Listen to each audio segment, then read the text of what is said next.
The world is running out of effective antibiotics. Does it scare you? It surely scares me. I'm quite convinced that all of you, at least most of you, have sometime taken at least one course of penicillin or any other antibiotic for maybe a mild infection like a sore throat, but for some of you maybe for a severe infection that may even have saved your life. Because antibiotics are life-saving medicines. I will take you back some 80 years before any of us were born. Have a look at this painting. It's called The Doctor. And imagine that you were the child lying there with high fever, bacteria in the blood. What could the doctor do? Relieve your pain, your thirst, your fever? Not much more. Wait and see. Because this was in the pre-antibiotic era. And he was not equipped with the fantastic medicines we have today, antibiotics. Did you know that at that time, up to 90% of children with pneumonia and bacteria in the blood died? At that time also, there was, in many hospitals, there was something called the septic wards. These were wards where patients were kept with infections like pneumonia, meningitis, joint infections, wound infections. They were kept there because they're not treated, because there was no treatment. So they kept there, and most of them really, many of them at least, waiting to die. These were called the chambers of horrors. Oh. Then came penicillin in the late 40s, saved the world. And these wards were closed. We didn't know it, they didn't need them anymore. And it's no wonder that penicillin is called the miracle medicine. Let's jump to today. We're so used to have these medicines for everything. Sorry about that. For modern medicine, for surgery that is complicated. Even if we have the most best of ever hygienic precautions in infection control, we can never really protect everything. We need to have antibiotics. And we need them for these babies that are surviving early in life with infections. We can save them because of antibiotics. So this is something that we are used to. It's there. We take them for granted.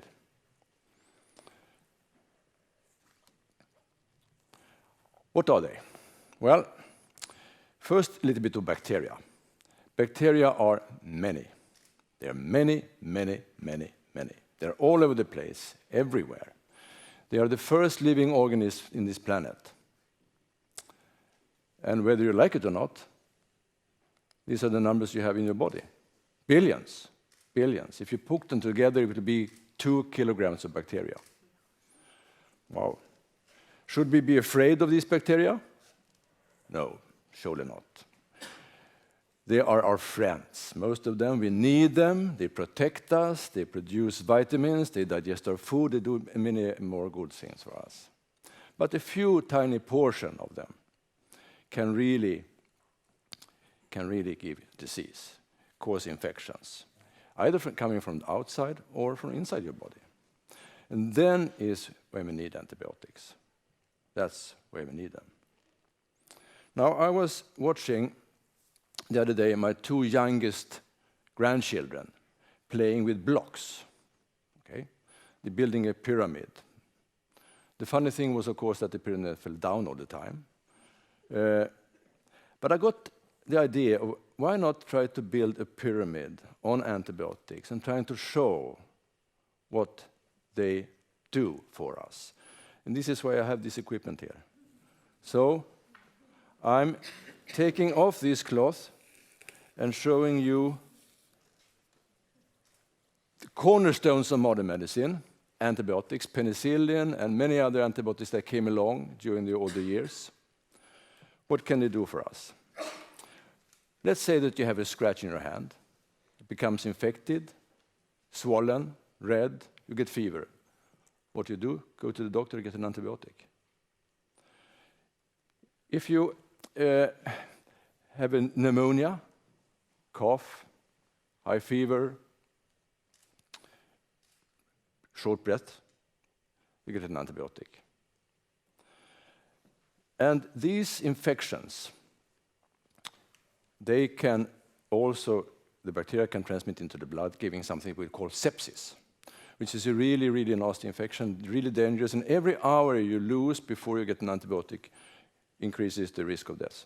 So the first layer of this fantastic antibiotic pyramid that I will build is the basic medicine,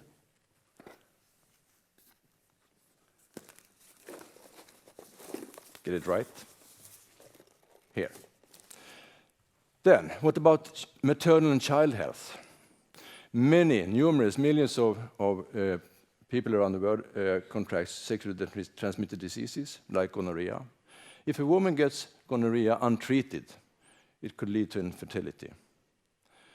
Children, as I already shown you, these wonders we can make today with children just weighing 500 grams even, having sepsis, we can save them because of antibiotics.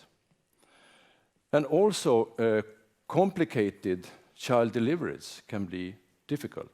They could hit with infections, both hitting the child and the mother. So, child and maternal health is also building on antibiotics. And then, surgery, hip replacements, and organ transplants. We need antibiotics for those. And on top of this, cancer. What has cancer to do with antibiotics? Well, everything. Because if you have cancer, you need strong medicines, chemotherapy that takes down your immune defenses, and you get extremely vulnerable for infections. So let's have a look at that pyramid. Let us stay there for a while. It's okay, isn't it? Fine. No, it's not okay. It's not okay, because these pillars, these antibiotic pillars or cornerstones, are crumbling down because of something we call antibiotic resistance. What is that? Again, bacteria. Bacteria are many. They are experts in adaptation. They can adapt to hostile environments, and they will do so when they are threatened by antibiotics. There are numerous ways of overcoming the antibiotic effect. They can close the doors to an antibiotic. They can even destroy it or spit it out. So they do that all the time. And during all the 80 years that we've been using antibiotics, this is happening. We have something called selection.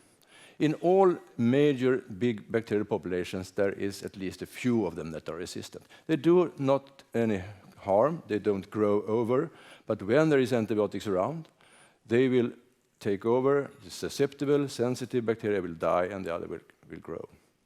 And this selection process, evolution, has gone on for 80 years of antibiotic use, with the massive misuse of antibiotics for colds and flu, and also in animal livestock production, where massive tons and tons of antibiotics are given to cover up for what we could call sloppy hygiene. So this is going on. And today we see a lot of infections in the whole world, which really are epidemics or pandemics. They are multi-resistant, or in some cases even totally resistant. If you were having a traffic accident tomorrow, with a lot of fractures, wounds, infections, and you end up in the intensive care unit, we would not be able to be sure to find an antibiotic that works for you immediately. And we're losing today patients in transplantation units because of resistant infections. We have some numbers. In the European Union, there is at least every year 25,000 people dying. What does that say you? Well, it's a lot, of course. But if you instead say that this is one major airplane crash every week, where all passengers dying, maybe it makes more sense. It's huge. And in the developing countries, in low and middle income countries, you have so little access to effective antibiotics that children are dying every minute because there is no antibiotic to give. So this is something that we should bother about. And we haven't bothered about it because this is something invisible. These people die by alone, anonymously, one by one. It's not like the major infectious diseases in the world like tuberculosis, malaria, and HIV. But it may be as big as those. Who cares? Well, I think this is such a complicated problem that people think that it's someone else's problem. It's also called a super wicked problem. It is really difficult. It's really difficult and frustrating to see over all these years that we've seen these bacterial strains growing and growing and growing, that action has been so fragmented. So, you may say, why don't the industry deliver more antibiotics? Well, is that the solution? No, it's not. They have tried hard, they've failed, they tried, they failed. So it's not so easy. We need new antibiotics for sure, but that is not the perfect and ultimate solution. But we need them, and this needs to happen through a massive collaboration between university scientists, scientists in small pharmaceutical companies, and in big pharmaceutical companies. And with a lot of public funding. This is now coming along at a slow pace. There are good signs on this happening.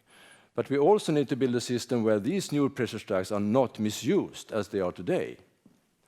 We need to find another more sustainable model.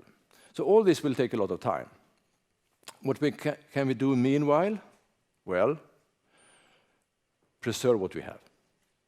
Use the precious antibiotics that still work in a much better way. Are we doing that? Go around the world and look. Antibiotics are sold over the counter in drug shops all over the place. Animals that should become feed and meat are fed in the morning with antibiotics for breakfast to grow faster. Doctors, some places in the world, are still making their rounds in suits, dressed in suits and ties, and not washing their hands between patients.